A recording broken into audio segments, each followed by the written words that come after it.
Agora, o Rod, batendo nessa tecla, né? A questão é a seguinte. Eu gosto de uma frase que fala o seguinte, né? Porque a sua história, você estava no auge, né? Então não estava na descida da montanha, você estava no topo da montanha. Mas tem uma frase que fala, né? Todo ser humano tem um vazio que é do tamanho de Deus. E eu acredito que você tinha um sucesso, você tinha fama, você tinha tudo que queria naquela época. Mas, cara, teve esse senso de propósito de falar assim, cara, tem um vazio aqui na minha vida que, tipo, e aquela chave virou que você entendeu que era o vazio de Deus? Assim, as pessoas inconscientemente, elas vão tentar suprir os seus desejos com coisas externas, né? Sim. Aonde eu encontrava satisfação era tudo externo. Era no sexo, era, enfim, no reconhecimento, era em ter amigos, era em ter tudo que eu nunca tinha tido. Sim. No meu tempo de adolescência, enquanto eu estava sendo formado no meu caráter. Então, eu fugia de momentos a sós comigo mesmo, né? Eu fugia desses momentos onde eu tinha que encarar o fato de eu ser insatisfeito comigo mesmo. Ou seja, eu precisava de coisas, eu precisava estar fora, eu precisava estar fazendo algo, eu precisava estar experimentando algo. Uma vez eu li, acho que num livro isso, um cara falando, um relato de um cara que ficou preso muito tempo, e ele disse que ele passou a fumar e se tatuar para se sentir humano. Uau. Tipo, ele tinha que fazer alguma coisa que ele fizesse, Sim. ele sentir alguma coisa para ele se sentir humano de novo naquele ambiente. E quando você começa a se entupir, cara, um excesso de prazeres, excesso de experiências, Sim. excesso de estímulos, é porque você não tem nada disso dentro de você. Tem uma frase que fala, todo excesso revela uma falta. Revela né? uma falta, exatamente. E eu era o rei do excesso. Era tudo desorganizado, uma vida que, quando você é vocalista de uma banda de sucesso, não tem limite, não tem ninguém que te diga puxa o freio, não tem ninguém que te puxe a orelha, Sim. não tem ninguém que te pare se as coisas estão dando certo. Nem sempre o que dá certo é o certo. Sim. Né? Então, eu estava nesse estado quando eu tive meu encontro com Cristo. E o incrível é que ele me amou de graça, como a Ali falou Do hoje. jeito né? que você me era. amou de graça, cara. Amou um cara que... É incrível quando Deus começa a falar a teu respeito e por mais que você saiba de todas as suas falhas e você espere ouvir um sermão da parte de Deus, Deus tem coisas boas para falar de você. Você fala, cara, só Deus pode encontrar algo bom dentro de mim porque eu não estou encontrando nada disso. Sim.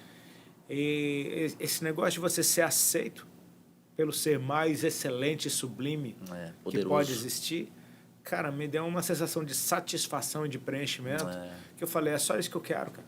É só isso que eu preciso, na real. E você sentiu um pouco de medo, assim, na realidade, assim, por conta da religião e tudo mais, porque o Rodolfo tinha uma estética ali que talvez não tinha nada a ver com a igreja, né? E nesse processo de conversão, cara, até falando sobre essa questão de religiosidade, né? Acho que tem muita gente que vai estar assistindo esse vídeo aí que... o nosso chamado é esse, né, cara? Não é ser muro, mas ser ponte, né? Sim. O muro divide, a ponte conecta. E, cara, por conta da religiosidade, quanta gente que tá fora da igreja, quanta gente que tá ferida com a igreja. E como é que foi esse processo? Você teve um pouco de medo na época por conta da sua estética e como a igreja era, as pessoas e tudo mais? Cara, existe um paralelo bem interessante entre quando você está na igreja e quando você está fora. Sim. A religiosidade do lado de dentro, ela parece que tem uma irmã gêmea do lado de fora chamada vaidade. Uau, boa! Então, ao mesmo tempo que quando eu estava caindo para dentro desse ambiente chamado Reino de Deus e começando a me relacionar com tudo que diz respeito a Ele, com vida de igreja, com irmãos, um novo jeito de falar, Sim. um novo jeito de me portar, novos valores, novos princípios, talvez eu não tivesse dando tanta atenção para a religiosidade, porque na real a religiosidade e reino se parecem demais no princípio. Sim. Como joio e trigo. Sim. Sabe? É como o espírito de política. O fermento de Herodes, né? Que Jesus fala pra gente fugir disso, o espírito político. Sim. Mas ao mesmo tempo ele diz pra gente ser manso como a pomba e astuto como a serpente. Ou seja, a aí. diferença é o espírito. Sim. Né? Você precisa aprender a andar nesses ambientes. O que mais me atrapalhou não foi a religiosidade, foi a minha vaidade. Porque esse era o BO que eu tinha.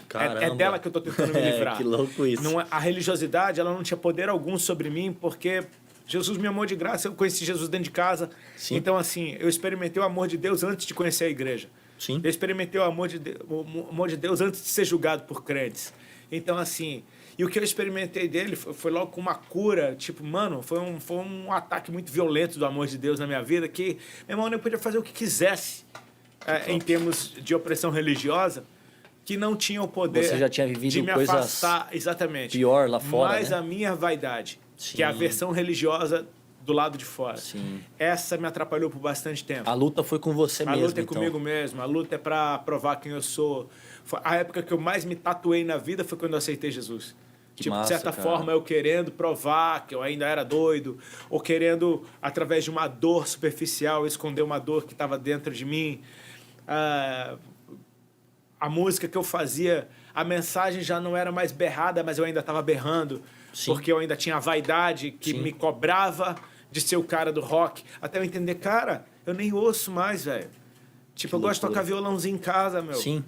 E aí você começa a criar coragem de fazer um tipo de som, por exemplo, que, cara, não é o que as pessoas esperam de você, sabe? É muito fácil. O cara, de repente, do punk rock se tornou o cara mais zen, mais tranquilo. É muito fácil você operar no reino dos céus com aquilo que você já era bom antes. Uau.